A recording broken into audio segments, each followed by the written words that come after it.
Amantísimo Dios y Padre que moras en lo más alto de los cielos, bendito y alabado sea tu nombre, Señor. Padre celestial, en esta hora quiero encomendarme en tus manos para que tú hables a través de tu siervo. Señor, es necesario que yo mengüe y tú crezca. Pasa un carbón encendido de tu altar por mis labios para que pueda hablar con denuedo tu palabra. Para que no me vean a mí, sino que el Santo Espíritu de Dios sea el que hable a cada corazón. Que al abrir tu palabra, Señor, se pueda sentir la presencia del Espíritu suave y apacible de tu presencia.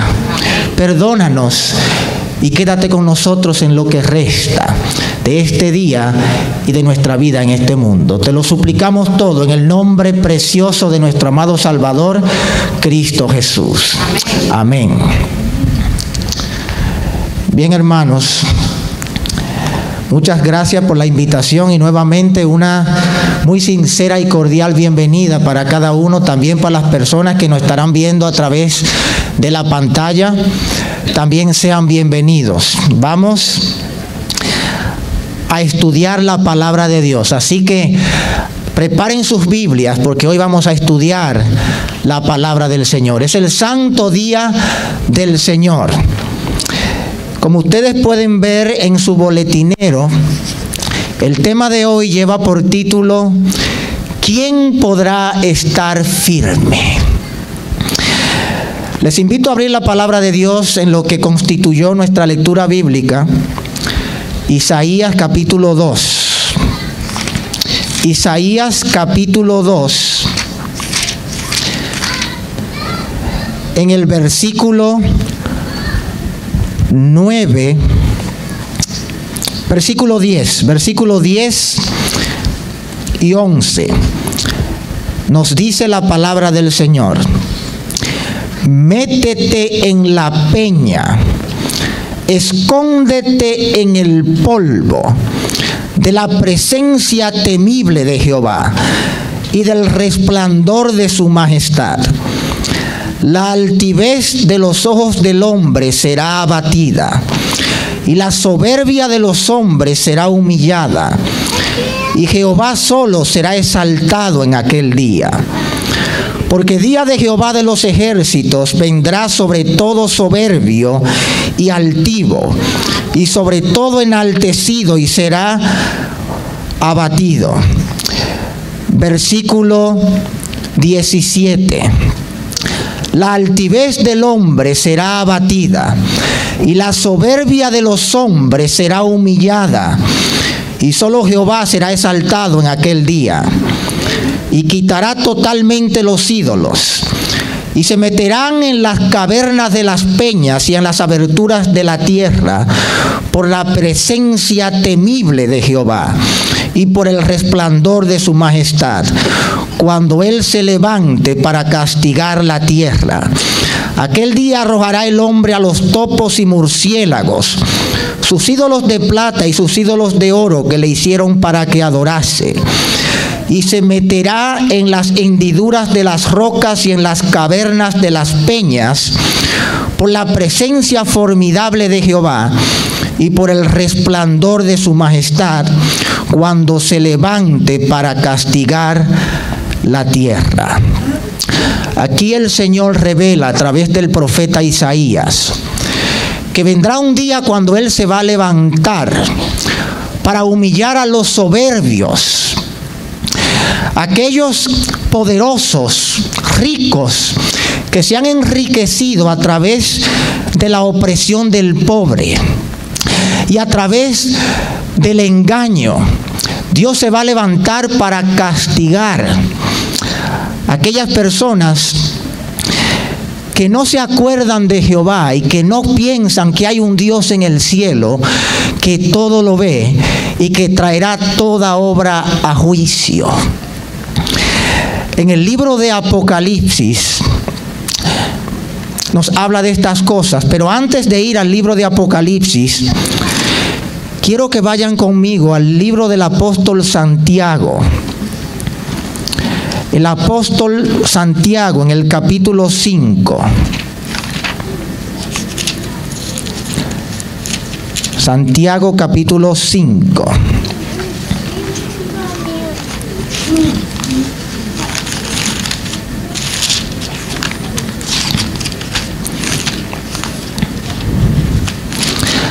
Santiago capítulo 5 versículo 1.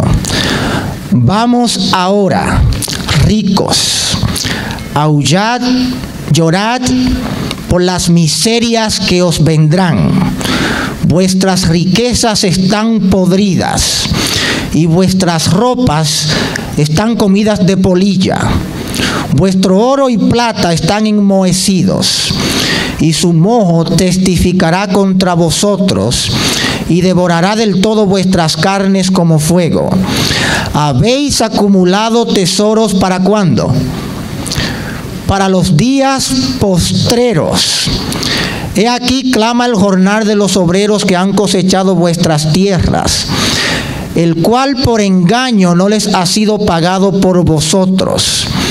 Y los clamores de los que habían cegado han entrado en los oídos del Señor de los ejércitos. Habéis vivido en deleite sobre la tierra y sido disolutos. Habéis engordado vuestros corazones como en día de matanza. Habéis condenado y dado muerte al justo, y él no os hace resistencia. Por tanto, hermanos, tened paciencia hasta la venida del Señor. Acabamos de leer que Dios va a castigar a los que han vivido en deleite sobre la tierra, que han oprimido al pobre y que se han burlado del Señor. Y dice que se meterán en las cavernas de las peñas y en las aberturas de la tierra para esconderse de la presencia formidable de Jehová. En el libro de Apocalipsis, al capítulo 6, vamos al libro de Apocalipsis capítulo 6, y vamos a ver lo que vio el apóstol Juan con respecto al cumplimiento de estas cosas. Apocalipsis capítulo 6, en el versículo 14 dice: el cielo se desvaneció como un pergamino que se enrolla, y todo monte y toda isla se removió de su lugar. Y los reyes de la tierra, los grandes, los ricos, los capitanes, los poderosos, y todo siervo y todo libre se escondieron en las cuevas y entre las peñas de los montes, y decían a los montes y a las peñas: caed sobre nosotros y escondednos del rostro de aquel que está sentado sobre el trono y de la ira del Cordero, porque el gran día de su ira ha llegado. ¿Y quién podrá sostenerse en pie? Este pasaje termina con una solemne pregunta, porque el gran día de su ira ha llegado. Y la pregunta es: ¿quién podrá sostenerse en pie? ¿Quién podrá estar firme? Es la pregunta que se hace. La expresión ¿quién podrá sostenerse en pie?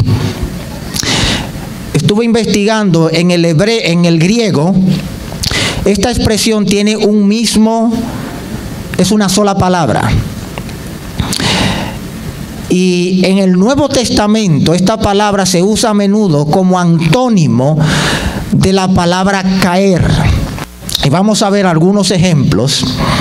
Así que aparejen sus Biblias, porque les voy a mostrar algunos ejemplos de esta palabra, la palabra sostenerse en pie. Libro de Marcos, capítulo 3. Marcos 3, versículos 24 y 25. Marcos capítulo 3, versículos 24 y 25. El Señor Jesús declaró: si un reino está dividido contra sí mismo, tal reino no puede permanecer. Y si una casa está dividida contra sí misma, la casa no puede permanecer. Aquí la palabra es permanecer, que es la misma palabra que sostenerse en pie. También en el libro de Juan, en el capítulo 8, en el versículo 44, ¿recuerdan cuando Cristo les dijo a los judíos: vosotros sois de vuestro padre el diablo, y las obras de vuestro padre queréis hacer? En Juan 8, versículo 44, dice: vosotros sois de vuestro padre el diablo, y los deseos de vuestro padre queréis hacer. Él ha sido homicida desde el principio y no ha permanecido en la verdad, porque no hay verdad en él. La palabra aquí, permanecido, es la misma palabra para sostenerse en pie. Otro ejemplo es en 1 Corintios 10, versículo 12, donde el apóstol Pablo dice: el que piensa estar firme, mire que no caiga. Y la palabra caer, también se usa como antónimo de la palabra sostenerse en pie. También en el libro de Efesios capítulo 6, versículo 11 al 13, nos dice allí, Efesios 6, 11 al 13, vestíos de toda la armadura de Dios para que podáis estar firmes contra las acechanzas del diablo, porque no tenemos lucha contra carne y sangre, sino contra principados, contra potestades, contra gobernadores de las tinieblas de este siglo, contra huestes espirituales de maldad en las regiones celestes. Por tanto, tomad toda la armadura de Dios para que podáis resistir en el día malo, y habiendo acabado todo, ¿cómo dice la última expresión? Estar firmes. Esa es también la misma palabra para sostenerse en pie. Le voy a dar dos ejemplos más. Segunda de Timoteo 2, versículo 19, dice: pero el fundamento de Dios está firme. Teniendo este sello, conoce el Señor a los que son suyos, y apártese de iniquidad todo aquel que invoca el nombre de Cristo. La palabra está firme también es la misma palabra. Y este es el último ejemplo que les voy a dar. Lucas 21, versículo 36. El Señor Jesús dijo: velad pues en todo tiempo, para que seáis tenidos por dignos de escapar de todas estas cosas que vendrán. Y como dice después, y de estar en pie delante del Hijo del Hombre.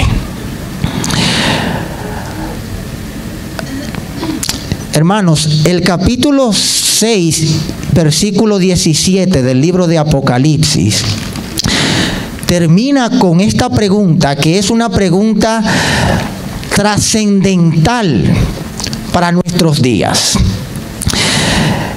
Y la respuesta a esta pregunta de quién podrá sostenerse en pie se encuentra en el capítulo que sigue. ¿De qué habla el capítulo 7 del libro de Apocalipsis? Habla del sellamiento, pero hay un grupo de personas que se menciona en el capítulo 7. Los 144,000. La respuesta a la pregunta ¿quién podrá estar firme? Se da en el capítulo 7, cuando dice los 144,000 estarán firmes. Ellos no caerán. Vamos a ver.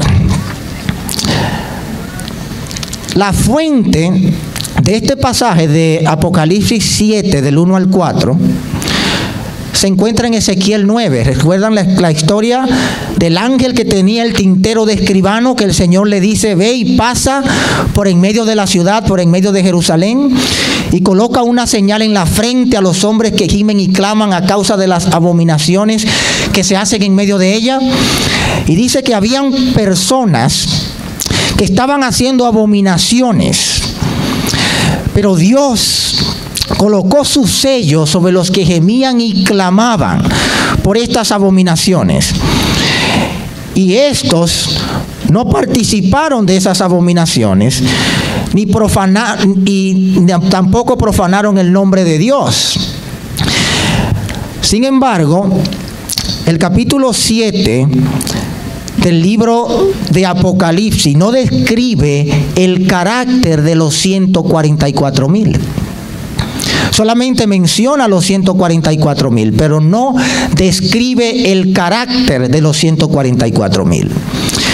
Pero el capítulo 14 del libro de Apocalipsis sí describe el carácter de los 144,000. Vamos a Apocalipsis 14. Apocalipsis capítulo 14 nos dice en el versículo 1: después miré, y he aquí el Cordero estaba en pie sobre el monte de Sión, y con él 144,000 que tenían el nombre de él y el de su Padre escrito en la frente.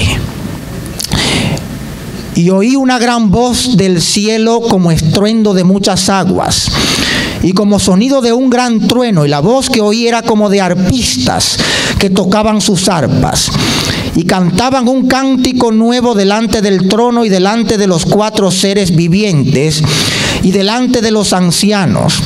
Y nadie podía aprender el cántico sino aquellos 144,000 que fueron redimidos de entre los de la tierra. Estos son los que no se contaminaron con mujeres, pues son vírgenes. Todo esto es una simbología. Esto no se puede interpretar de manera literal, sino que es un símbolo. El hecho de que no se contaminaron con mujeres quiere decir que tienen una fe pura, tienen una doctrina pura y no se contaminaron con el vino de Babilonia.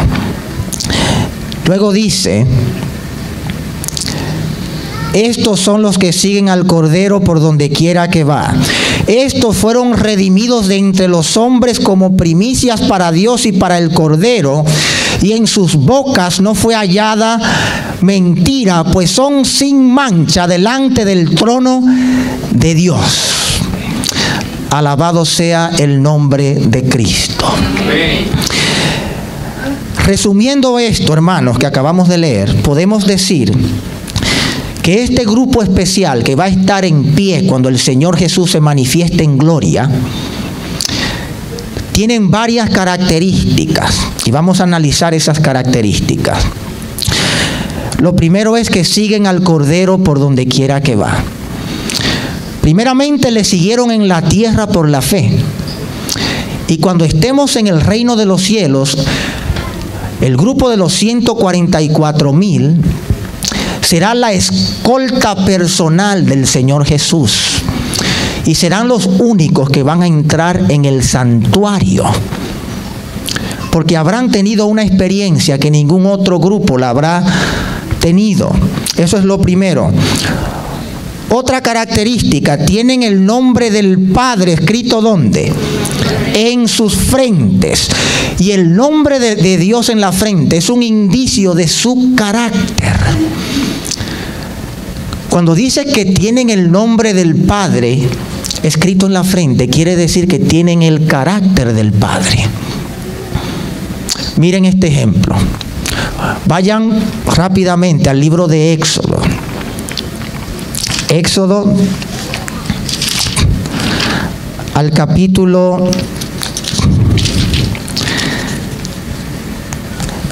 33. Capítulo 33 de Éxodo, el versículo 18. Moisés le dijo al Señor: te ruego que me muestres tu gloria. Y le respondió: yo haré pasar todo mi bien delante de tu rostro y proclamaré, ¿qué cosa dice? Proclamaré el nombre de Jehová delante de ti. Y tendré misericordia del que tendré misericordia, y seré clemente para con el que seré clemente. Dijo más: no podrás ver mi rostro, porque no me verá hombre y vivirá. Luego en el capítulo 34 y en el versículo 5 dice: y Jehová descendió en la nube y estuvo allí con él, con Moisés, proclamando, ¿qué cosa? Dice: el nombre de Jehová. Y pasando Jehová por delante de él, proclamó: Jehová, Jehová. Este es el carácter de Jehová, lo que vamos a leer a continuación. Y es el nombre de Jehová.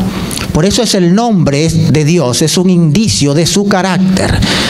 Y pasando Jehová por delante de él, proclamó: Jehová, Jehová, fuerte y misericordioso, piadoso, tardo para la ira y grande en misericordia y verdad, que guarda misericordia a millares, que perdona la iniquidad, la rebelión y el pecado, y que de ningún modo tendrá por inocente al malvado, que visita la iniquidad de los padres sobre los hijos y sobre los hijos de los padres hasta la tercera y cuarta generación. Entonces Moisés, apresurándose, bajó la cabeza hacia el suelo y le adoró. Aquí vemos que el carácter de Dios es tanto misericordia como justicia. Dios es misericordioso y es justo. Hay gente que piensa que Dios es un juez severo, dictador, que está al tanto del más mínimo error que cometemos para castigarnos. Y esta es la imagen que el diablo siempre ha querido presentar de Dios. Dios es un Dios misericordioso, un Dios amante. Esa es la primera cara de Dios, porque Dios tiene dos caras.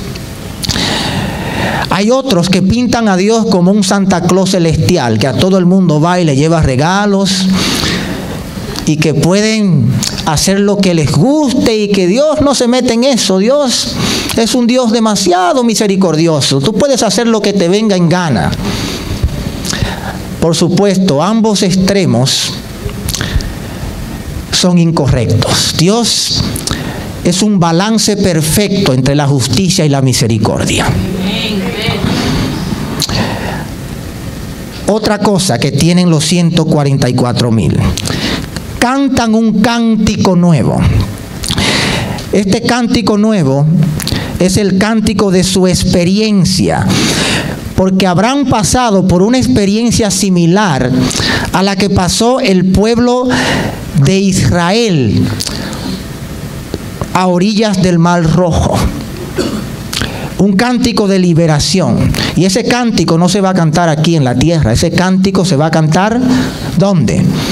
En el cielo, en el mar de cristal, en el monte de Sión, cuando estemos con el Señor Jesús. Otra cosa, dice, como ya mencioné, que son vírgenes, que no se contaminaron con mujeres.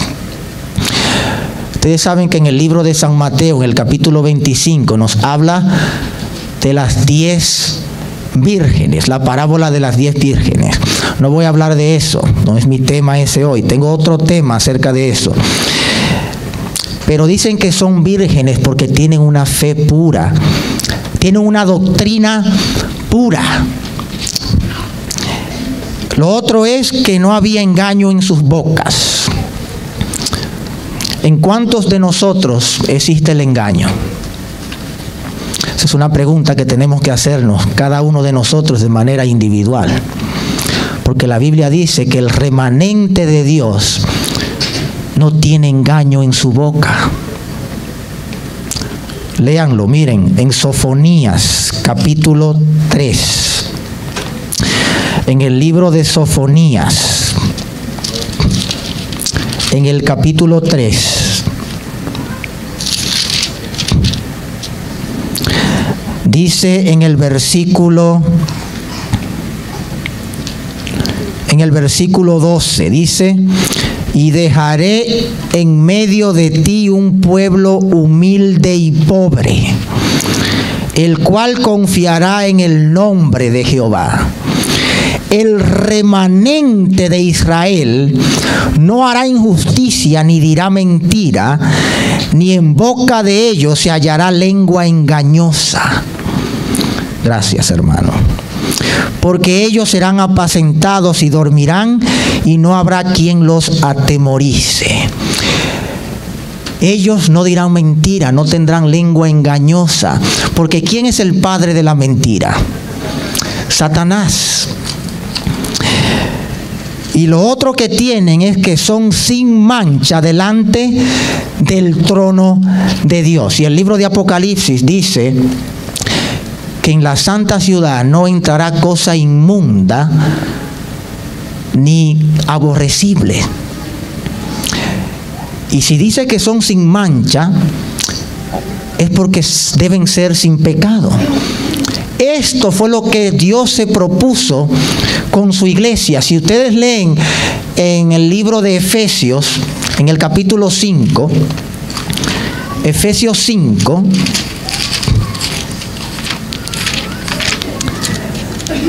Efesios 5, en el versículo 25 en adelante, dice: maridos, amad a vuestras mujeres, así como Cristo amó la iglesia y se entregó a sí mismo por ella, para santificarla, habiéndola purificado en el lavamiento del agua por la palabra, a fin de presentársela a sí mismo una iglesia gloriosa, que no tuviese mancha ni arruga ni cosa semejante, sino que fuese santa y sin mancha delante del trono de Dios. Esta es la iglesia que el Señor viene a buscar, una iglesia sin mancha, ni arruga, ni cosa semejante. Hay gente que piensa que Dios es un mentiroso, porque dicen: no podemos, la ley de Dios no se puede guardar. Entonces, si el Señor dice que sí se puede guardar, ¿somos nosotros más sabios que Dios? Satanás siempre ha dicho que la ley de Dios no se puede guardar. Desde que se reveló en el cielo, siempre ha sido este su argumento, y lo va a llevar hasta el mismo fin. Y cuando le diga al Señor: muéstrame uno que haya guardado tu ley. Tu ley es muy exigente. Tú demandas del hombre lo que el hombre no te puede dar. Pero el Señor le va a contestar esa pregunta. El Señor le va a decir: aquí está la paciencia de los santos, los que guardan los mandamientos de Dios y tienen el testimonio de Jesucristo. Entonces vimos que los 144,000, que representa la última generación que va a estar viva cuando Cristo venga, que es esta generación en la que estamos viviendo, va a haber un grupo de personas que van a estar en pie cuando el Señor se manifieste. Saben, hay mucha controversia en cuanto a si este número es literal o simbólico. A mí no me importa si es literal o simbólico. Lo único que me importa es que yo quiero ser uno de ellos.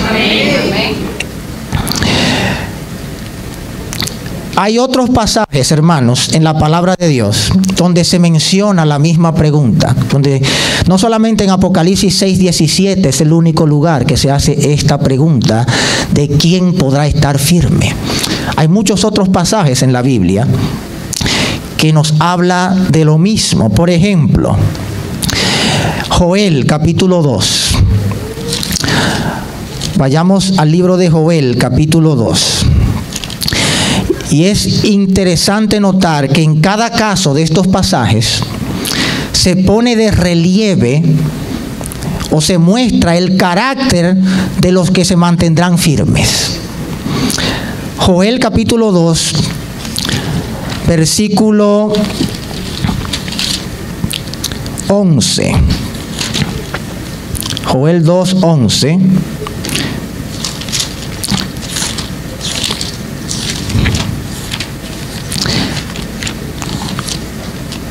Dice Joel 2, versículo 11.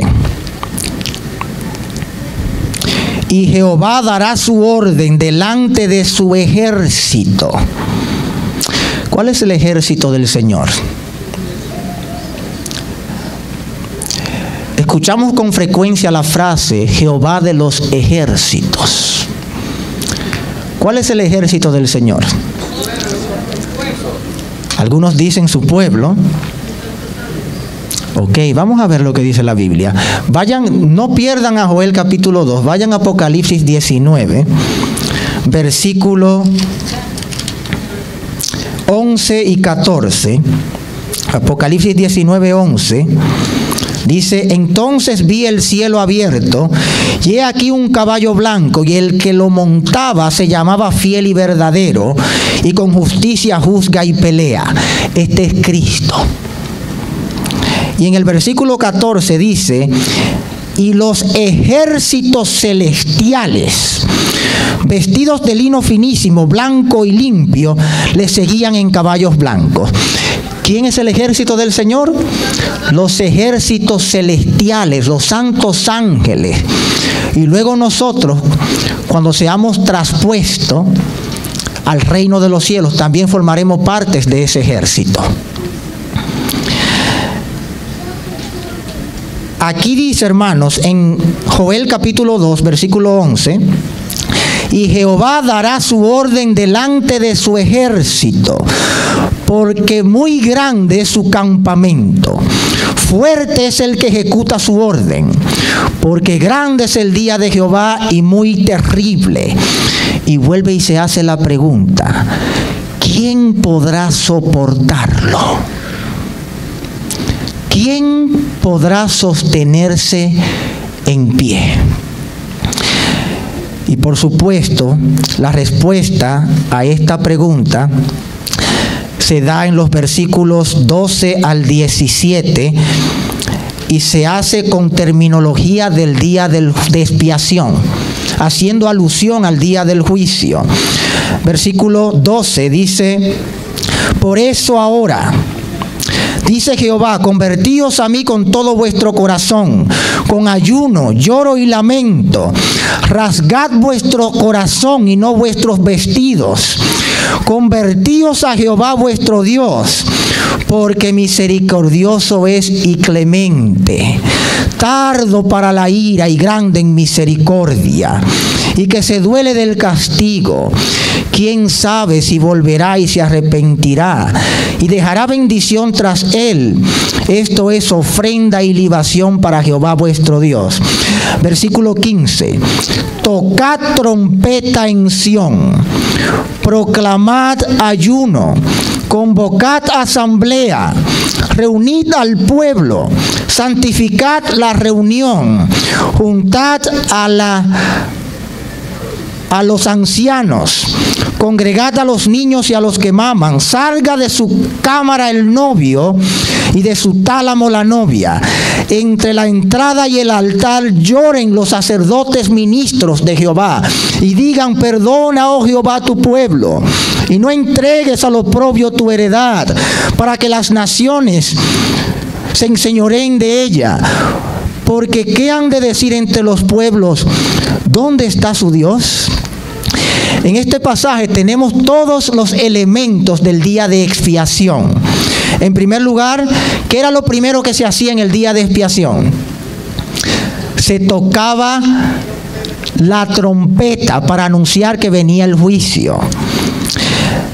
Cada quien tenía que afligir su alma por el pecado con lloro y lamento. Tenían que convocar y reunir al pueblo. Tenían que ayunar, el ayuno. Tenían que arrepentirse y convertirse. Y también el lloro y el clamor de los sacerdotes. Todos estos son los elementos del día de expiación a lo que está haciendo referencia este pasaje. Ahora hemos visto ya este pasaje donde se habla de quién podrá estar firme. Hay otros pasajes donde se hace la misma pregunta. Isaías capítulo 33. El libro del profeta Isaías, en el capítulo 33, comenzando desde su versículo 14, Isaías 33, 14,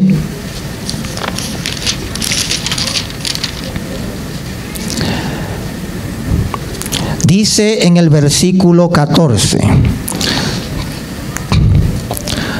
los pecadores se asombraron en Sión. Gran espanto sobrecogió a los hipócritas.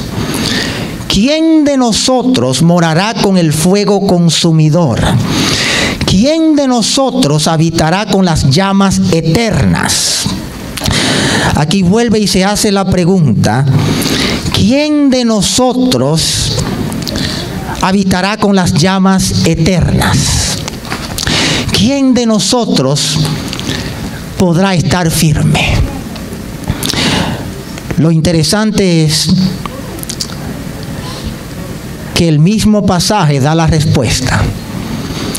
En los versículos 15 y 16 nos dice quién va a poder morar con las llamas eternas.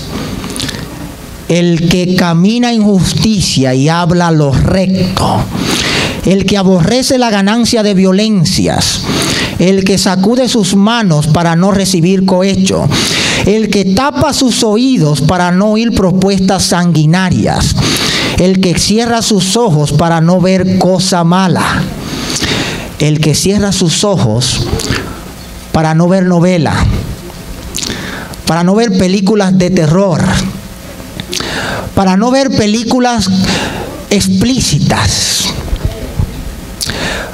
para no ver cosas que puedan contaminar las avenidas del alma.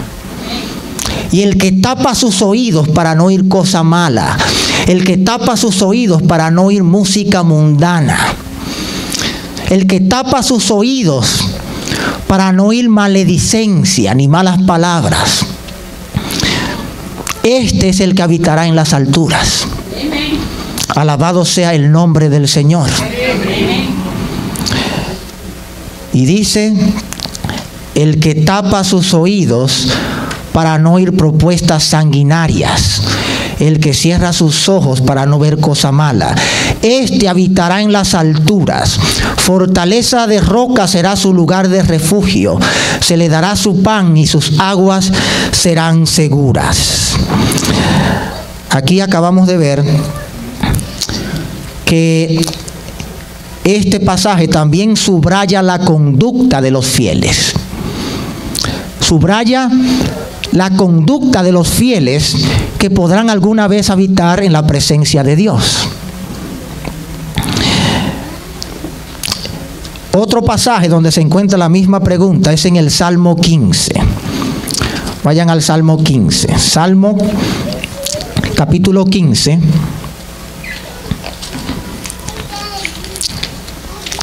Salmo 15.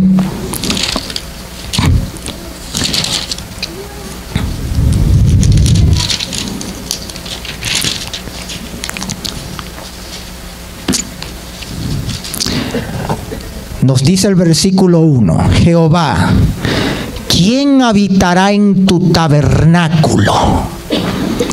¿Quién morará en tu monte santo? ¿Cuál es el monte santo de Dios? El monte de Sión. Y ya leímos en Apocalipsis 14 que los 144,000 tenían el nombre del Padre en la frente y estaban ¿dónde? ¿Dónde lo vio Juan? En el monte de Sión. Dice: ¿quién morará en tu monte santo? Y aquí vuelve y se da la respuesta. El que anda en integridad y hace justicia y habla verdad en su corazón. El que no calumnia con su lengua ni hace mal a su prójimo. ¿Hay gente aquí que calumnia con su lengua? Esa es una pregunta que tenemos que hacérnoslas a nosotros. La Biblia dice que si uno es capaz de refrenar su lengua, entonces este es varón perfecto, capaz de refrenar todo su cuerpo. Esto de estar hablando mal de los demás y de estar levantando calumnias a los hermanos, esto no viene de Dios. Si usted no tiene nada bueno que decir de un hermano, es mejor quedarse callado.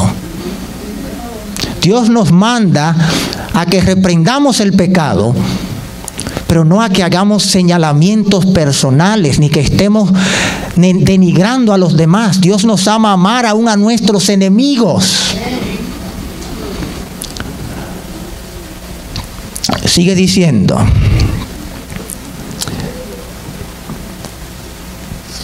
el que no calumnia con su lengua, ni hace mal a su prójimo, ni admite reproche alguno contra su vecino, aquel a cuyos ojos el vil es menospreciado, pero honra a los que temen a Jehová. El que aun jurando en daño suyo, no por eso cambia. Quien su dinero no dio a usura, ni contra el inocente admitió cohecho. ¿Cuántos saben lo que significa dar su dinero a usura? Prestar con intereses. He escuchado historias de hermanos que les prestan dinero a sus hermanos con intereses. Eso no lo debemos hacer.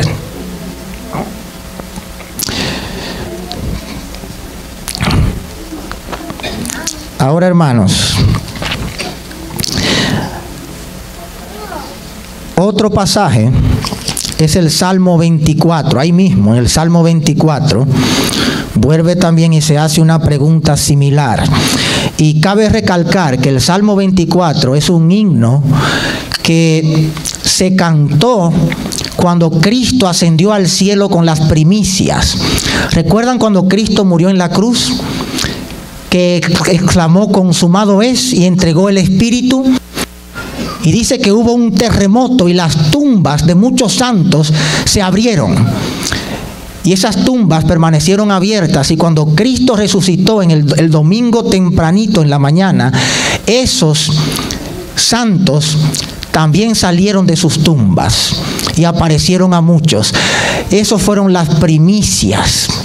Cuando Cristo ascendió con las primicias al Padre, este himno del Salmo 24 se cantó y se volverá a cantar de nuevo cuando Cristo venga a recoger la cosecha final. Dice en el Salmo 24, en el versículo 3, dice: ¿quién subirá al monte de Jehová? Aquí vuelve y menciona al monte de Jehová, el monte de Sión. ¿Y quién estará en su lugar santo? El limpio de manos y puro de corazón, el que no ha elevado su alma a cosas vanas, ni jurado con engaño. Él recibirá de Jehová bendición y justicia del Dios de salvación. Tal es la generación de los que le buscan, de los que buscan tu rostro, Dios de Jacob. Aquí vuelve, hermanos, y se hace énfasis en una vida santa y piadosa. Que solamente los que vivan una vida santa y piadosa podrán subir al monte de Jehová. Y en los versículos 7 al 10 está el himno del cual les mencioné. Alzad, oh puertas, vuestras cabezas, y alzaos vosotras, puertas eternas, y entrará el Rey de Gloria. ¿Quién es este Rey de Gloria, hermanos? Jehová el fuerte y valiente, Jehová el poderoso en batalla. Alzad, oh puertas, vuestras cabezas, y alzaos vosotras, puertas eternas, y entrará el Rey de gloria. ¿Quién es este Rey de gloria? Jehová de los ejércitos. Él es el Rey de la gloria. Alabado sea el nombre del Señor. Hermanos,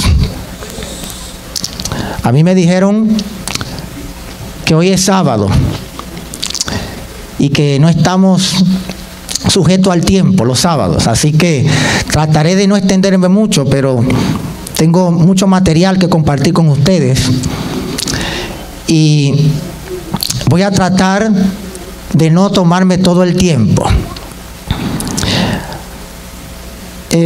Como mencioné, este himno se cantó cuando Jesús ascendió al cielo con las primicias y allí lo estaban esperando. ¿Saben que cuando Cristo ascendió al cielo, quiénes estaban esperando a Cristo en el cielo? Los ángeles, los querubines, los serafines, los 24 ancianos, los habitantes de los otros mundos que nunca pecaron. Cuando Él ascendió al cielo la primera vez. Y este cántico va a volver a cantarse cuando Cristo ascienda al cielo con todos los redimidos del planeta Tierra. ¿Y saben quién nos va a dar la bienvenida? ¿Quién creen ustedes que nos va a dar la bienvenida? El mismo Señor Jesús. Digo, en el cielo. El Señor Jesús nos va a dar la bienvenida cuando Él venga a recogernos, pero el cielo, ¿quién va a estar en el cielo para darnos la bienvenida?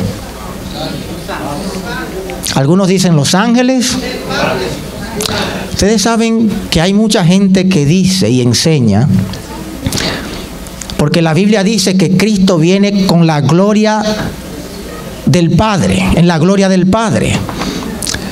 Pero a la segunda venida de Cristo, Dios el Padre no viene a la tierra. Es más, Dios Padre nunca ha bajado a la tierra. Usted se sorprende de esto. Usted dice, pero ¿y quién era que hablaba? ¿Quién era que hablaba Moisés desde la zarza? ¿Ustedes saben quién era que hablaba Moisés desde la zarza? Era el mismo Señor Jesús, el Hijo. Antes de hacerse hombre, era Dios y sigue siendo Dios. Pero Dios Padre nunca ha bajado a la tierra. Ustedes sabían que el problema de Satanás no es con el Padre ni con el Espíritu Santo. El problema del diablo es con Cristo. Y el que ha estado peleando siempre por nuestra redención no es más ni menos que el mismo Señor Jesús. Les voy a leer una cita del Espíritu de Profecía en el Comentario Bíblico Adventista, tomo 7A. Allí nos dice: el sacrificio de nuestro Salvador ha hecho amplia provisión para cada alma arrepentida y creyente. Somos salvos porque Dios ama lo que ha sido comprado por la sangre de Cristo, y no solo perdonará al pecador que se arrepiente, no solo le permitirá entrar en el cielo, sino que Él, el Padre de las misericordias, aguardará en los mismos portales del cielo para darnos una abundante bienvenida a las mansiones de los bienaventurados. Alabado sea el nombre del Señor. El Padre estará a la puerta en los portales del cielo para darnos la bienvenida. Cuando diga el Padre estos, ¿quiénes son? ¿De dónde han venido?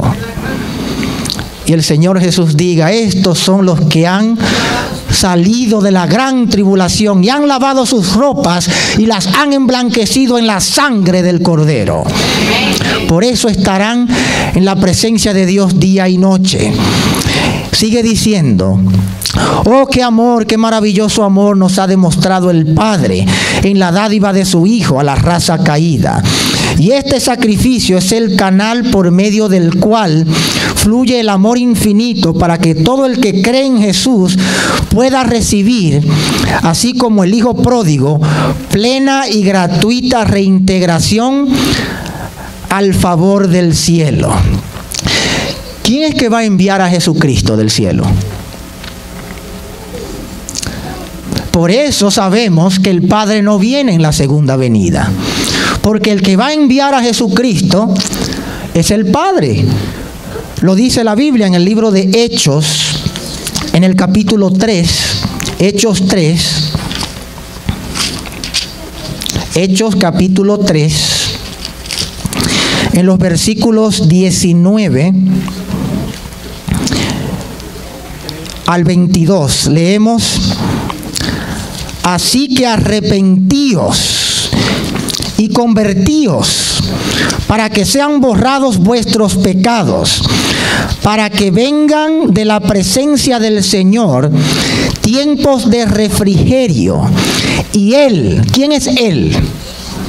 El Padre envíe a Jesucristo, que os fue anunciado antes, a quien de cierto es necesario que el cielo reciba hasta los tiempos de la restauración de todas las cosas, de que habló Dios por boca de sus santos profetas que han sido desde tiempo antiguo. Es el Padre el que va a enviar a Jesucristo. Y cuando el Padre envía al Señor Jesús, los que estemos preparados, nos iremos con Él. Pero para estar preparados, hay cosas que tenemos que hacer. No basta con pertenecer a la iglesia.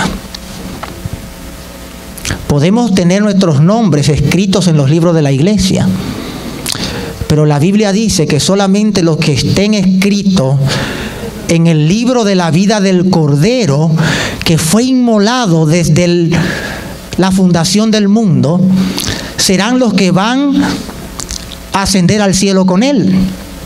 Y para estar escrito en el libro de la vida, hay que nacer a una vida nueva en Cristo Jesús. La Biblia dice: de modo que si alguno está en Cristo, nueva criatura es. Las cosas viejas pasaron y aquí todas son hechas nuevas. Cristo no solamente perdona el pecado, Cristo limpia del pecado. Cristo vino a salvarnos del pecado, no en el pecado. Hay personas que se unen a la iglesia, no solamente a nuestra iglesia, me refiero a la iglesia protestante en general, y dicen que podemos seguir haciendo lo que hace el mundo y que de todas maneras vamos a ir al cielo porque somos salvos por gracia. Salvo siempre salvo. Y no es mi propósito hablarles a ustedes acerca de este tema de la gracia, porque es algo que se ha malinterpretado en el mundo cristiano. La ley de Dios, dice Santiago 2, versículo 10, es santa, justa y buena. Y nosotros somos salvos por gracia, por el sacrificio que Cristo hizo. Pero esa misma gracia se encarga de transformarnos a la misma imagen de Jesús. Y nunca entraremos al reino de Dios mientras nuestros caracteres no estén purificados y lavados por la sangre del Cordero. Miren esta cita que les voy a leer. La mensajera del Señor escribió en Testimonios para la Iglesia, tomo 5, páginas 200 y 201. ¿Qué estáis haciendo, hermanos, en la gran obra de preparación? Escuchen lo que dice ahora. Los que se unen con el mundo reciben su molde y se preparan para recibir la marca de la bestia. Los que se unen ¿con qué dice? Con el mundo. ¿Qué es el mundo?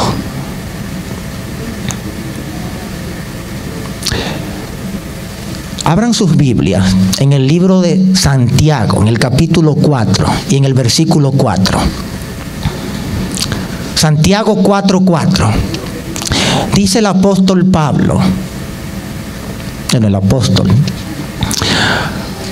oh almas adúlteras, ¿o no sabéis que la amistad con el mundo es enemistad contra Dios?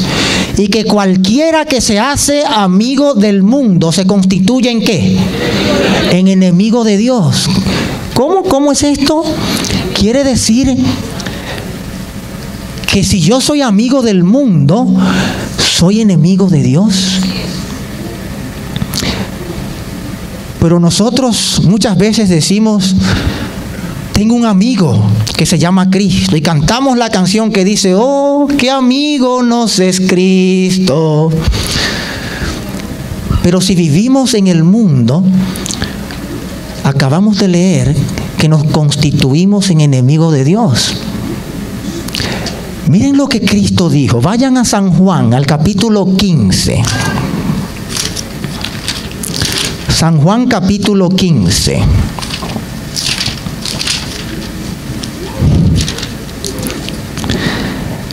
En el versículo 14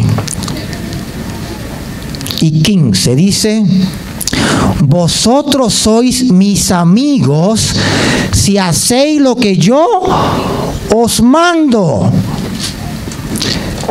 Cristo dijo: vosotros sois mis amigos, pero con una condición: si hacéis lo que yo os mando. Si estamos haciendo las cosas del mundo y no las que Cristo nos manda, entonces no podemos decir que somos amigos de Cristo. Incluso no es suficiente creer en el nombre de Cristo para ser salvo. La Biblia dice: cree en el Señor Jesús y serás salvo tú y tu casa. Pero mucha gente no entiende lo que implica creer en el nombre de Cristo. Hasta los demonios creen y tiemblan, dice la Escritura.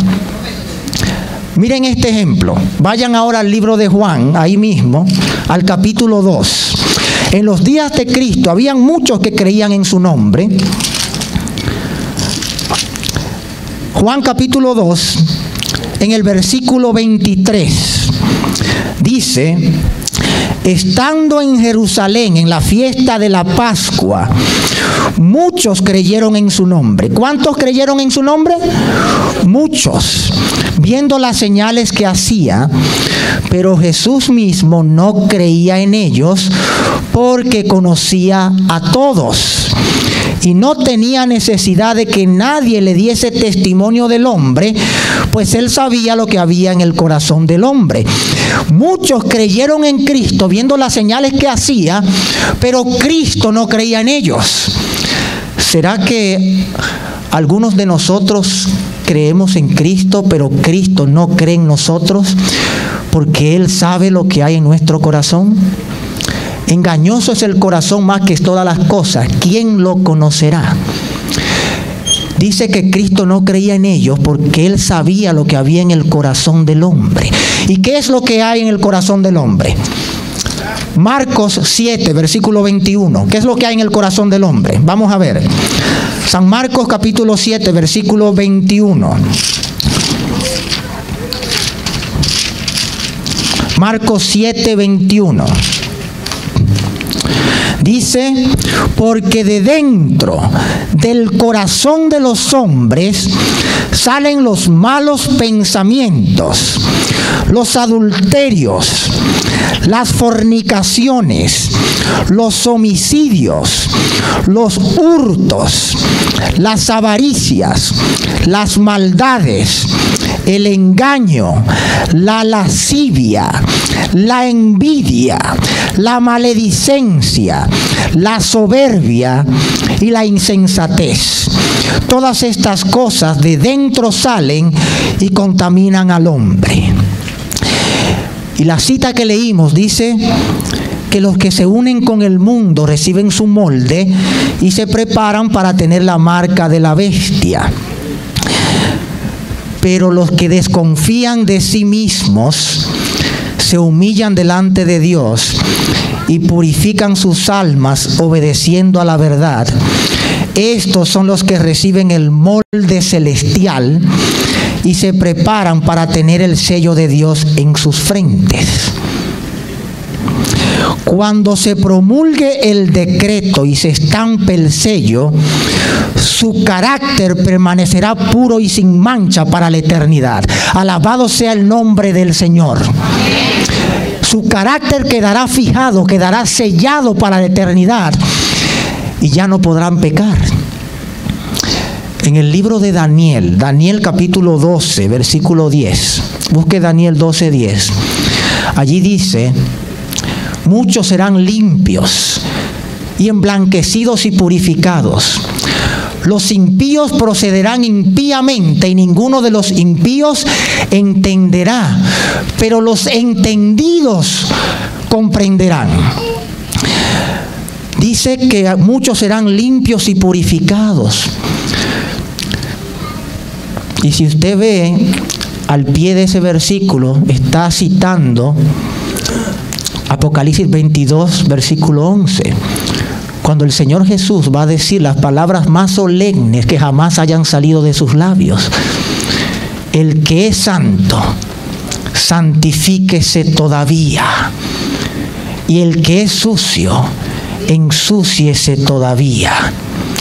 Quiere decir que el que es santo de antemano seguirá siendo santo, pero el que es sucio de antemano seguirá siendo sucio. Hay gente que dice: no hay que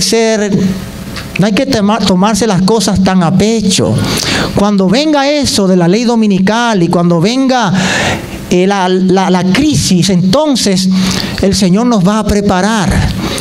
Mentira del diablo. El Señor los reprenda. La santificación es una obra de toda la vida. Y aquellos que no están haciendo provisión, la crisis lo va a esperar desapercibidos. ¿Recuerdan la parábola de las 10 vírgenes? ¿Cuántas vírgenes se durmieron? Algunos dicen 5. Todas las vírgenes se durmieron. Sin embargo, habían 5 que eran sensatas y 5 eran insensatas. ¿Qué era lo que tenían las 5 sensatas que no tenían las insensatas? Recuerden que ellas tenían lámparas, tenían vasijas. Sin embargo, había un grupo que tenía aceite en la vasija. En la lámpara todas tenían aceite, pero en la vasija habían 5 que tenían provisión extra para la emergencia. Y ese no es el tema. Tengo otro tema acerca de eso, de las 10 vírgenes, que después, cuando me vuelvan a invitar, pienso compartirlo con ustedes. Pero eso es lo que va a suceder. Aquí dice que los que obedecen la verdad reciben el molde celestial y su carácter permanecerá puro y sin mancha por la eternidad. Sigue diciendo: ahora es el momento de prepararse. ¿Cuándo es el momento de prepararse? Ahora. Hoy es el día de salvación. El sello de Dios no será nunca puesto en la frente de un hombre o una mujer que sean impuros. Nunca será puesto sobre la frente de seres humanos ambiciosos y amadores del mundo. Nunca será puesto sobre la frente de hombres y mujeres de corazón falso o engañoso. Todos los que reciban el sello deberán estar sin mancha delante de Dios y ser candidatos para el cielo. Y usted se pregunta, hermano, ¿cómo puede lograrse eso? Hay una sola respuesta. Es a través de Cristo. Es a través de su sangre y de su gracia como podemos vencer el pecado. Escuchen esta otra cita. Y ya casi estoy concluyendo. Dice en el Conflicto de los Siglos, en la página 607. Ahora, ¿cuándo, hermanos, dice? Ahora, mientras que nuestro gran sumo sacerdote está haciendo propiciación por nosotros, debemos tratar de llegar a la perfección en Cristo. Nuestro Salvador no pudo ser inducido a ceder a la tentación, ni siquiera en pensamiento. Satanás encuentra en los corazones humanos algún asidero en que hacerse firme. Es tal vez algún deseo pecaminoso que se acaricia, por medio del cual la tentación se fortalece. Pero Cristo declaró al hablar de sí mismo, en Juan 14:30, el Señor Jesús dijo: viene el príncipe de este mundo, mas él nada tiene en mí. Satanás no pudo encontrar en el Hijo de Dios nada que le permitiese ganar la victoria. Cristo guardó todos los mandamientos de su Padre y no hubo en él ningún pecado de que Satanás pudiese sacar ventaja. Escuchen ahora lo que dice esta última línea. Esta es la condición en que deben encontrarse los que podrán subsistir en el gran tiempo de angustia.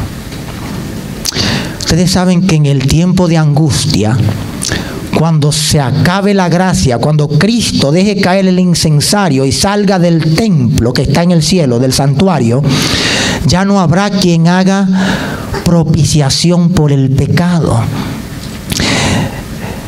Y debemos vivir sin intercesor a la vista de un Dios santo.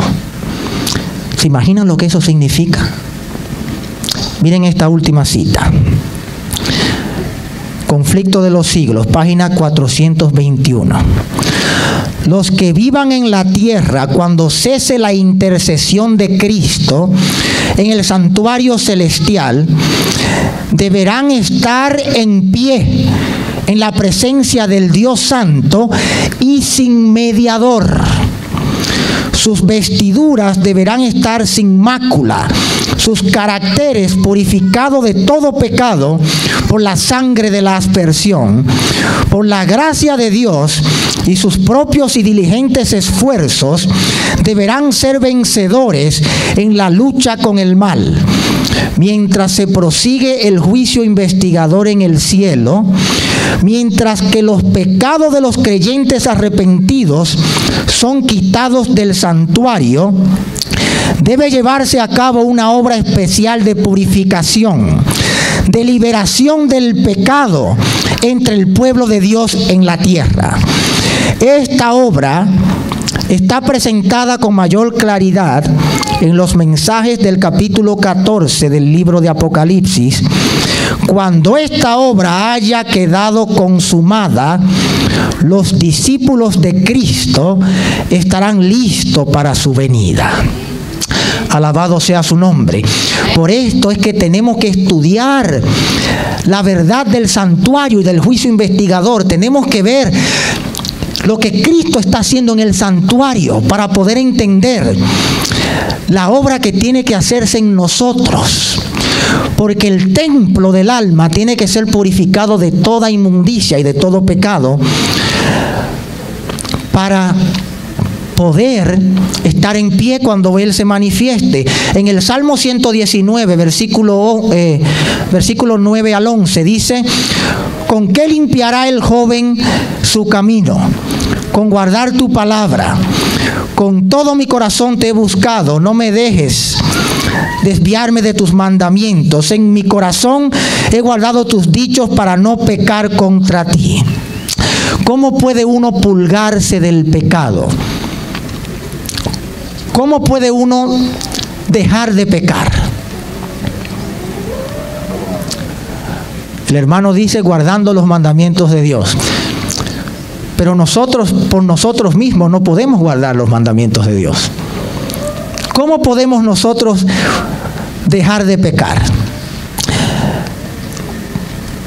Les voy a dar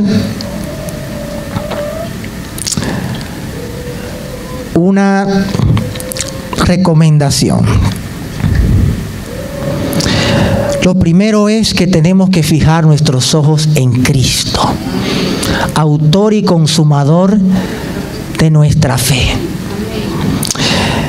En Hebreos 12, versículo 1 al 3, dice: por tanto, nosotros también, teniendo en derredor nuestro tan grande nube de testigos, despojémonos de todo peso y del pecado que nos asedia, y corramos con paciencia la carrera que tenemos por delante, puesto los ojos en Jesús, el autor y consumador de la fe. Por el gozo delante de él, sufrió la cruz, menospreciando el oprobio, y se sentó a la diestra del trono de Dios.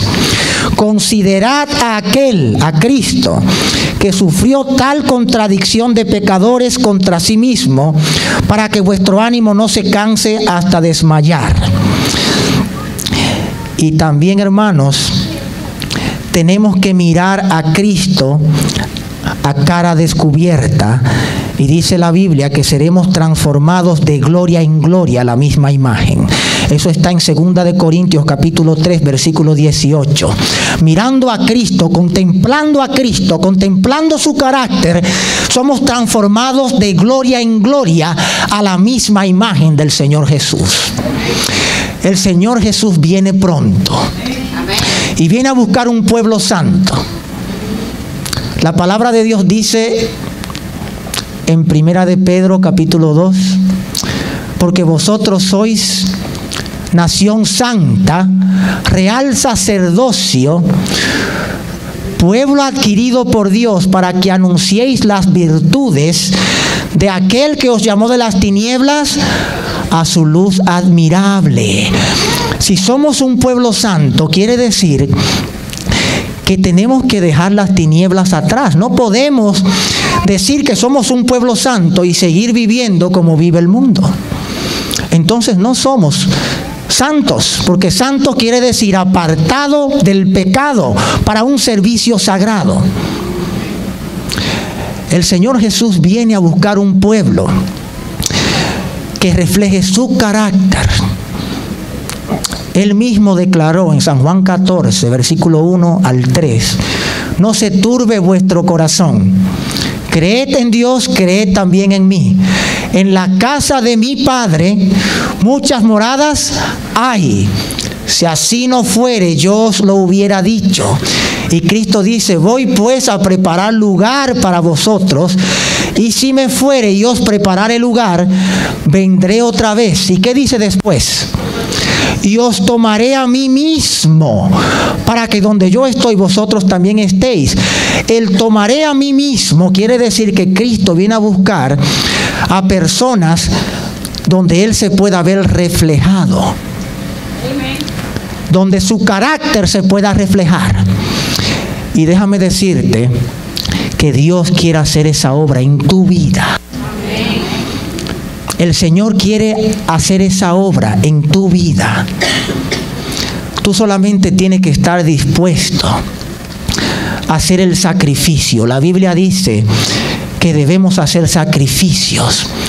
En el Salmo 50, voy a leer ya estas últimas dos citas para concluir. En el Salmo 50,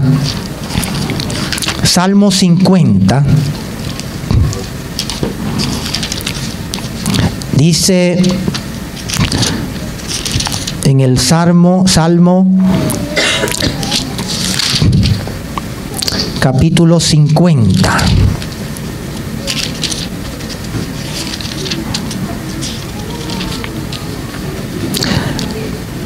Versículo 3 dice: vendrá nuestro Dios y no callará. Fuego consumirá delante de él, y tempestad poderosa le rodeará.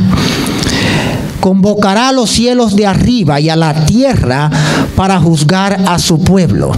Y el Señor va a decir estas palabras: juntadme mis santos, los que hicieron conmigo pacto con sacrificio, y los cielos declararán su justicia, porque Dios es el juez. Dios va a hacer un pacto con su pueblo, pero nosotros también tenemos que pactar con Él y estar dispuestos a hacer el sacrificio. ¿Cuántos de los que están aquí quieren pedirle al Señor que opere esa obra de santificación y de perfección de carácter en sus vidas? A ver, quiero ver cuántos le quieren pedir al Señor eso. Voy a leer un último texto que tiene relación con quién va a estar firme cuando Cristo venga. El Señor ha prometido que va a purificar a un pueblo con su poder. Él lo va a hacer, pero solamente lo va a hacer con los que estén dispuestos a dejarse santificar. Este último texto en el libro de Malaquías. Malaquías, en el capítulo 3 y en el versículo 1, dice: He aquí yo envío mi mensajero, el cual preparará el camino delante de mí. Y vendrá súbitamente a su templo el Señor a quien vosotros buscáis, y el ángel del pacto a quien deseáis vosotros. He aquí viene, ha dicho Jehová de los ejércitos. Y miren lo que dice el versículo 2. ¿Y quién podrá soportar el tiempo de su venida? ¿O quién podrá estar en pie cuando Él se manifieste? Porque Él es como fuego purificador y como jabón de lavadores. Y se sentará para afinar y limpiar la plata, porque limpiará a los hijos de Leví, los afinará como a oro y como a plata, y traerán a Jehová ofrenda en justicia. Alabado sea el nombre del Señor. El Señor nos va a afinar como a plata, nos va a purificar y nos va a limpiar del pecado, pero tenemos que hacer de nuestra parte. Yo quiero preguntar, ¿aquí hay alguna persona que todavía no le ha entregado su vida al Señor Jesús a través del bautismo? Quiero ver si hay alguna persona aquí no bautizada. Ok, yo quiero pedir a las personas en el nombre de Cristo que vengan aquí, las que no son bautizadas, para que oremos especialmente por ustedes, para que el Señor pueda obrar esta obra maravillosa en sus corazones, porque el Señor Jesús viene pronto y está llamando a tu puerta. Él dice: aquí yo estoy a la puerta y llamo. Si alguno oye mi voz y abre la puerta, entraré a él, cenaré con él y él conmigo. Dios te bendiga. Dios te bendiga. ¿Hay alguna otra persona aquí que sabe que tiene que tomar esta decisión por el Señor y que siente el deseo de, no ahora, sino más adelante, cuando el Señor lo ponga en su corazón, de entregarle su vida al Señor a través del bautismo? Yo quiero pedirte que vengas aquí al frente para que tengamos una oración especial por ti. La Biblia dice,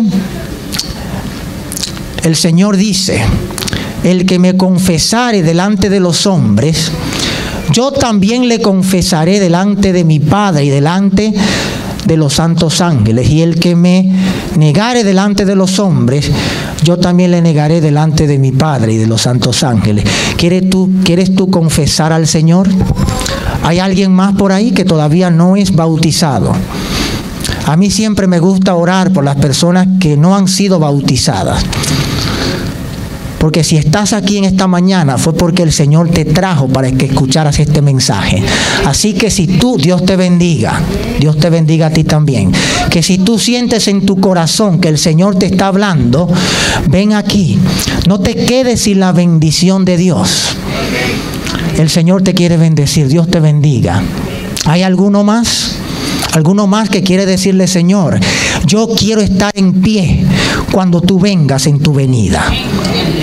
También le quiero pedir, si no hay nadie más, a los hermanos que también conocen ya de este mensaje, quieren pedirle al Señor que los prepare para estar en pie cuando el Hijo del Hombre se manifieste. ¿Cuántos de los hermanos que están aquí quieren decirle: Señor, yo quiero estar en pie cuando tú vengas? Yo quiero poder escuchar las palabras de tus labios que dicen: venid benditos de mi Padre, heredad el reino preparado para vosotros desde la fundación del mundo. ¿Cuántos quieren oír del Señor esas hermosas palabras? Dios te bendiga, Dios te bendiga, Dios te bendiga a ti también. Vengan, hermanos, vamos a orar. Y vamos a pedirle al Señor que nos dé a nosotros ese Espíritu Santo que necesitamos. Yo también lo necesito. Para que podamos estar en su presencia cuando Él aparezca en las nubes del cielo. Y podamos abrazar al Señor y echarnos nuestras coronas a sus pies y adorar al que vive por los siglos de los siglos. Le voy a pedir a mi querido hermano, a Yelvin, por favor, ven.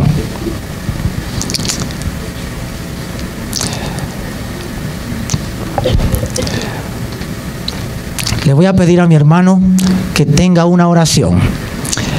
Después yo voy a orar. Los que puedan podemos inclinarnos.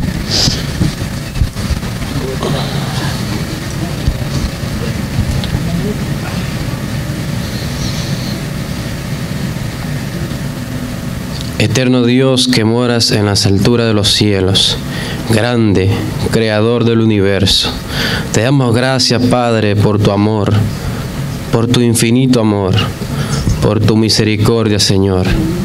Gracias por habernos traído a tu santo templo, a escuchar otro mensaje más que viene de tus labios, Padre eterno. Gracias, oh Dios, porque a cada momento nos llamas. Así como la gallina, oh Dios, recoge sus polluelos y los abraza. Así mismo, Padre, tú extiendes tus manos y nos arropas con tus brazos. Gracias, Señor, por insistir tanto con nosotros, tan duros que somos de corazón, eterno Dios. Tanto que cuesta, Padre, que entendamos tu mensaje tan bello, ese mensaje de amor y de paz que tú nos das. Señor, te pedimos aquí, inclinados ante ti, oh Padre, que tú nos transformes, que nos ayudes, Padre, a guardar tu ley, no para ser salvos, Padre, sino porque tú nos has dejado saber que ya somos salvos. Podamos guardar esos mandamientos, Padre, por amor a ti, por amor, Señor, porque tú ya te entregaste por nosotros. Ayúdanos a que tú seas el primer lugar en nuestras vidas, Señor Santo, porque tú eres celoso, un Dios grande y celoso, y tú, nosotros estamos en tu corazón en primer lugar. Por eso mandaste a tu Hijo a morir por cada uno de nosotros. Por eso es, Señor, que tú exiges que tú seas el primer lugar en nuestras vidas. Amén. Señor Santo, bendice cada corazón que pasó aquí adelante. Y los que se quedaron también bendíceles, eterno Dios. Amén. Tú conoces, Padre mío, cada corazón. Tú conoces el mío también, Padre eterno. Transfórmanos, ayúdanos, Señor mío, a estar cada día mejor, cada día más cerca de ti, oh Dios. Cada día haciendo lo que más te agrada, eterno Padre, para que un día no podamos decir que nos caigan las rocas encima, sino que podamos levantar nuestra vista al cielo y podamos levantar nuestros brazos y recibirte, Padre eterno. Y podamos ir contigo a aquella mansión celestial.